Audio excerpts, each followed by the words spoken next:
Alright, the previous video we created this base. Now we're going to create a flange. So under the wall on edge, one just to the right of wall on edge, I'm going to grab that icon, that feature, and I'm going to select this edge right here, right on the top of that wall right there. Just grab that edge right there, and it defaulted to 3 inches.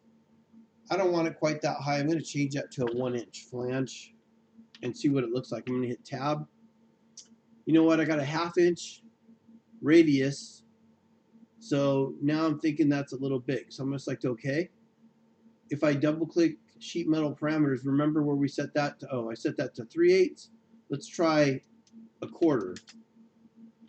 See how it changed that bend? Let's change that to 1/8 of an inch. That's 0.125.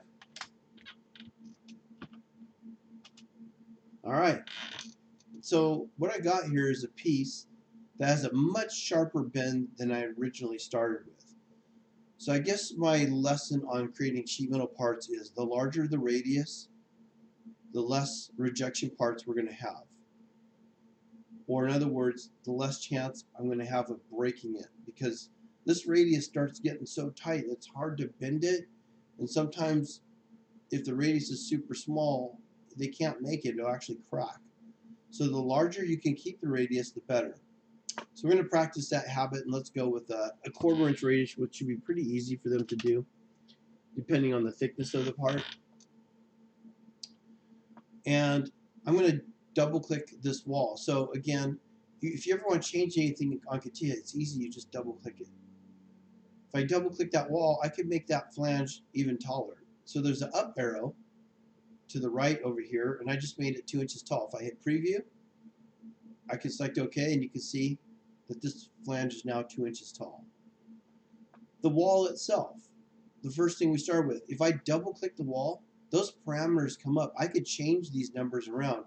So for example, if I double click the 5, I change it to 10, you'll see it's going to expand that part to go from 5 inches to 10 inches.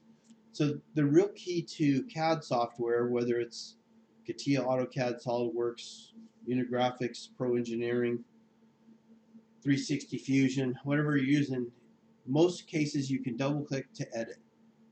I will select OK, and now this flange is 10 inches long.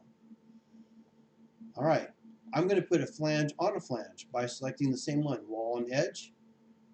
I'm going to grab this edge over here, and it's going the wrong direction. So what I can do here is hit this reverse direction and select OK.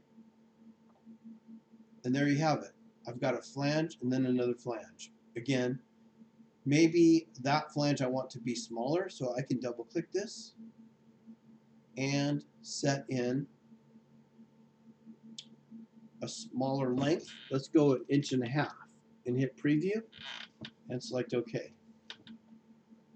Okay, that was my demo on how to do flanges.